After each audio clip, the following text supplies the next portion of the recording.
Everyone, this is জায়েদ। আশা করি সবাই ভালো এবং সুস্থ আছেন, কিন্তু ফিলিস্তিনের বাসীরা সুস্থ এবং ভালো কোনোটাই নেই। ফিলিস্তিনের গাজায় 2023 সালের অক্টোবর থেকে নির্বিচার ও নৃশংস হামলা চালাচ্ছে ইসরায়েল। এতে এ পর্যন্ত 51,000 ফিলিস্তিনি নিহত হয়েছে, যাদের বেশিরভাগ শিশু ও নারী। 1948 সালে যেভাবে ফিলিস্তিনিদের উচ্ছেদের মাধ্যমে ইসরায়েল রাষ্ট্র প্রতিষ্ঠা করে তাদেরই বর্বরতা শুরু হয়, তার আজকে চূড়ান্ত রূপ দেখতে পাচ্ছে বিশ্ববাসী। আজকের এই ভিডিওটাতে স্বল্প আকারে ফিলিস্তিনি এবং ইসরায়েলের সংঘাতের এই বিশাল ইতিহাসটাকে সারমর্ম আকারে আপনাদের সামনে তুলে ধরার চেষ্টা করব। একটি ভূমি, দুইটি জাতি, একটি ইতিহাস, অসংখ্য রক্তপাত।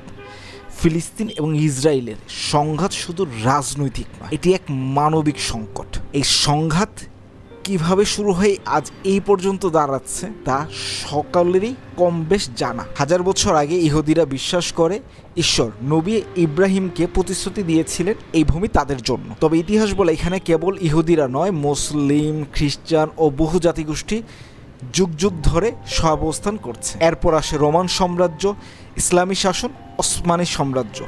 সব বদলে যায় এক ঘোষণা দিয়ে, বেলাফোর ঘোষণা 1917। ব্রিটিশ সরকার ইহুদি জাতিকে একটি জাতিগত ঘর গঠনের প্রতিশ্রুতি দেয় ফিলিস্তিনির বুকে। তখন ফিলিস্তিনে 90% আরব, মুসলিম ও খ্রিস্টান, আর মাত্র 10% ইহুদি ছিল।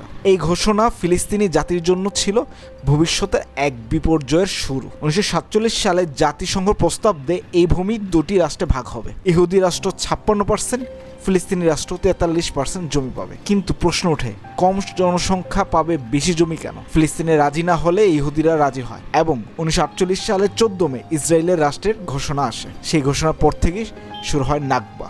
নাকবা মানে হচ্ছে বিপর্যয়। 7 লাখের বেশি ফিলিস্তিনি তাদের ঘরবাড়ি থেকে উচ্ছেদ হয়, তাদের গ্রাম ধ্বংস করা হয়, পরিবারের সদস্যদের নিখোঁজ করে দেওয়া হয়, বহু নারীর উপর যৌন সহিংসতা চলে। প্ল্যান ডি, ইসরায়েলের একটি যুদ্ধ পরিকল্পনা, যার লক্ষ্য ছিল স্থায়ীভাবে আরব জনসংখ্যাকে সরিয়ে দেওয়া। ইতিহাস বলে এটি ছিল জাতিগত নির্মূলের সূচনা। আসলে প্রতিবেশী আরব দেশগুলো, মিশর, সিরিয়া, জর্ডান, তারা যুদ্ধ ঘোষণা করলো ইসরায়েলের বিরুদ্ধে, কিন্তু দুর্বল কৌশল, অসংহত নেতৃত্ব এবং পারস্পরিক স্বার্থবিরোধিতা তাদের পরাজিত করে। ইসরায়েল উল্টো আরও জমি দখল করে নেয়, আর ফিলিস্তিনিরা হয়ে পড়ে বিশ্বের সবচেয়ে বড় শরণার্থী গোষ্ঠী। একটা টপিক সবারই কম বেশ জানা আছে, গাজা ও পশ্চিম তীর দুটি বন্দিশালার ব্যাপারে। 1967 সালে ইসরায়েল দখল করে পশ্চিম তীর ও গাজা। গাজা হয় এক খোলা বন্দিশালা। প্রায় 20 লাখ মানুষ এই সংকুচিত ভূমিখণ্ডে বন্দী। বহুবার অবরোধ, বোমা হামলা, বিদ্যুৎ, পানি কেটে দেওয়া, এসবই তাদের নিত্যদিনের বাস্তবতা।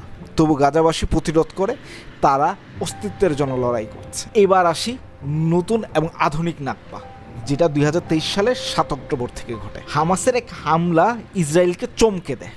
এর পাল্টা প্রতিক্রিয়ায় ইসরায়েল গাজায় চালায় ইতিহাসের সবচেয়ে ভয়ঙ্কর হামলা।